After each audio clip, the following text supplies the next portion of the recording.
नमस्कार शेतकरी मित्रांनो, पुन्हा एकदा आपलं सहर्ष स्वागत आहे आपल्या मिस्टर अक्षय तोडकर यूट्यूब चॅनलवर।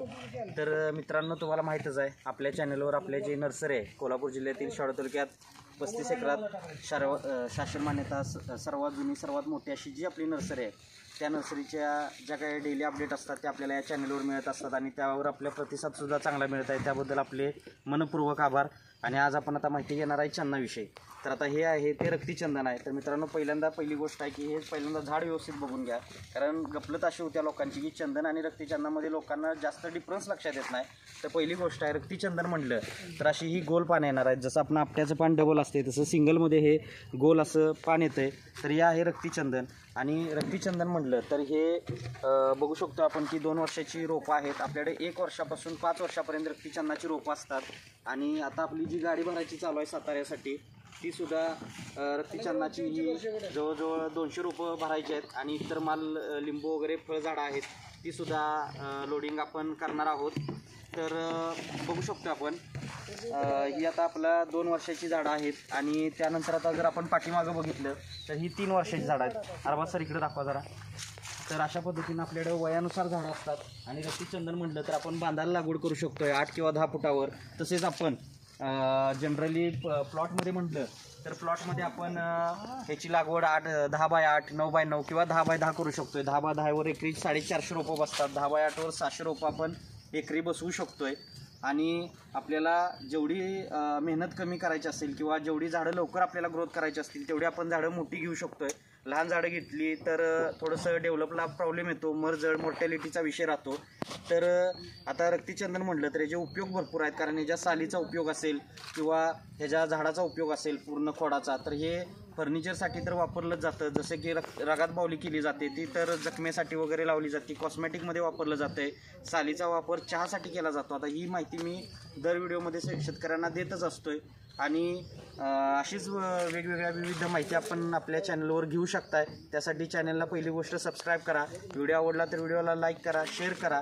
आता चंदन शेती म्हटलं तर सफेद चंदन आणि रक्ती चंदन असे 2 ऑप्शन आहेत। आता सफेद चंदन म्हटलं तर आपल्याला सफेद चंदन हे 10 ते 12 वर्षामध्ये कटिंगला येतं आहे। आणि आपल्याला त्याच्या फक्त जो आतला सुवासिक सेंटेड गाभा असतो त्याचा वापर केला जातो। आणि रक्ती चंदनामध्ये पूर्णपणे आपल्याला ह्या लाकडाचा वापर केला जातो।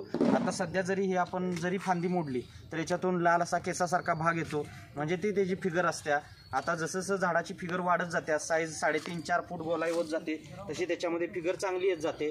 यासाठीच आपल्याला 15 ते 20 वर्ष थांबावं लागतंय। आता सफेद चंदनामध्ये होस्टची गरज आहे, तशी याला होस्टची गरज नाही। सफेद चंदनामध्ये आपण चंदनाबरोबर आपण मोहगणी किंवा मिल्या डोब्या किंवा कडुलिंब लागवड करू शकतो, याच्यामध्ये अशी आवश्यकता नाही। त्यासाठी जे शेतकरी जास्त कालावधी थांबू शकतात तर ते आपण रक्ती चंदनाची लागवड घेतली तर काही हरकत नाही। ज्या शेतकऱ्यांना 10 ते 12 वर्षामध्ये कटिंग पाहिजे ते शेतकरी सफेद चंदन लावू शकतात। सफेद चंदनाला होस्ट लावायचा आहे, त्यामध्ये प्रायमरी असेल, टेम्पररी किंवा परमनंट होस्ट असेल, असे विविध होस्ट असतात।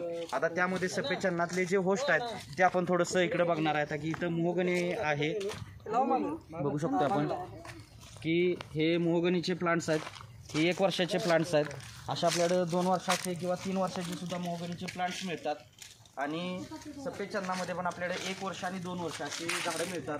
आता ही नर्सरी आपली कोल्हापूर जिल्ह्यातील शावड तालुक्यात 35 एकरात 40 वर्ष जुनी सर्वात मोठी सर्वात जुनी अशी ही नर्सरी आहे। आणि आपल्याकडे सर्व प्रकारची फळझाडं, फुलझाडं, शोची, जंगली, आयुर्वेदिक, मसाल्याची इत्यादी सर्व प्रकारचे प्लांट्स आपल्याला मिळत असतात।